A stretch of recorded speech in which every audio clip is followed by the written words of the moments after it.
Date December 26, 1985. A peculiar incident startled a skeptic in a cabin of upstate New York, not just him, but his family too. He was so unsure of the incidents which he was suffering from, he started recording them, journalizing them, and even sought some psychological help too. Now this story is really a mind-boggling scenario, even if anybody of us would have in place of him. Here him refers to Whitley Strieber. Yup, it's me again, but this time with a new entangled, unexplainable mystery. Sorta but really thrilling story for you guys presented by The. The cabin in which Whitley and his family lived in was a quiet, secluded and hidden. It's so hidden it's not even mentioned on the maps, for God's sake. Their life wasn't as fancy as it seems its sedated one. They don't go out much of the time, rarely drinking anything else than wine. This was that time of the year. Christmas, it surely was lovely to them, in the late December of 1985. Snowing continuously for 2 days, his son had just discovered to his delight that the snow would fall in perfect crystalline on his gloves. Now is when it gets weird. December 26th, the family, having spent their happiest morning breaking a new sled, went skiing in the afternoon, and for supper they had the leftovers of the Christmas goose. Whitley had a weird obsession. After his son went to sleep, he used to turn on his burglar alarm system at around 8:30 p.m., and since it was kinda remotely placed where they lived, he secretly looked and took a tour of his house, checking the closets, peering through windows, and even looking under guest room bed for hidden intruders. This night particularly was cold and cloudy, perhaps 8 inches of snow that day. He wasn't sure that midnight he found himself awake in amidst that cold, but he knew why he heard a peculiar whoozing, swirling noise coming from their living room downstairs. A sound as if a lame number of people were moving rapidly around the house. The noise was not making any sense to him at the given time. He sat in an edge of fear. Night was dead still. As he rubbed his eyes to a clear vision, they went straight to the burglar alarm system panel beside his bed. It was, for his surprise, armed and working perfectly. The windows were shut, and everything was as it was previously, but then he noticed that one of the double doors leading to his bedroom was moving close, as they closed outward. This meant that the opening was getting smaller, concealing whatever was behind that door. He was now settled in his bed. His mind was sharp and he was not asleep. He could have shrugged it off, but there was a sense of uneasiness in him. His heart started beating harder. He wasn't settled back anymore. He was sitting up, a question just forming in his mind. What could be moving the door?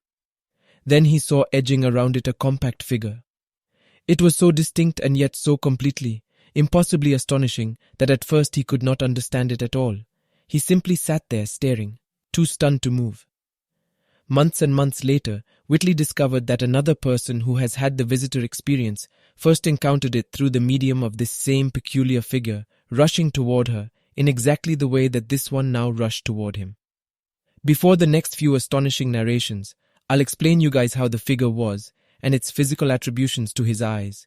The figure was too small to be a person, unless a child.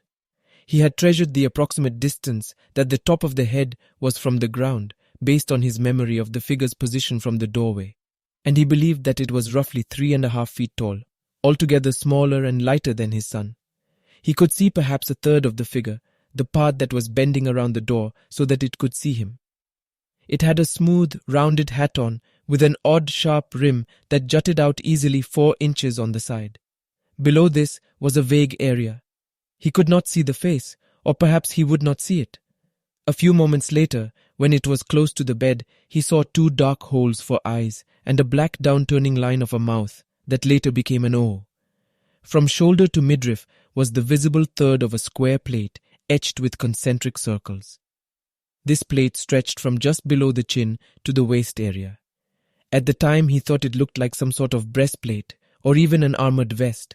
Beneath it was a rectangular appliance of the same type which covered the lower waist to just above the knees. The angle at which the individual was leaning was such that the lower legs were hidden behind the door. Because of its isolation, the house not only had a burglar alarm but contained a shotgun, which was not far from the bed at the time. Was that why the thing behind the door was wearing a shield, if that was indeed what it was? He wondered if an earlier reconnaissance of the house might not have taken place and revealed the presence of the weapon. Well, keeping that aside, he actually had quite an incident the previous July. He was reading at about 11:30 at night when he distinctly heard footsteps. Normal human-sounding footsteps move stealthily down our front porch to the area where he had just had a motion-sensitive light installed. The peculiar thing about these footsteps was that they came from the pool area and moved toward the road, the opposite of the direction that they would have come if it was a prowler from the road. As this was running in his mind, the figure rushed towards him into the room. He only recalled blackness after that for an unknown period of time. What he does remember is far more disturbing. He was in motion, naked with his arms tied and legs extended, as if he had been frozen in mid-leap. He was moving out of the room. Something was hideously wrong, so wrong that his mind went blank. He couldn't think. Even if he had been able to make a sound, which he doubts, he couldn't try. He must have blacked out again, because he had no further memories of being moved. The next thing he knew, he was sitting in a small sort of depression in the woods.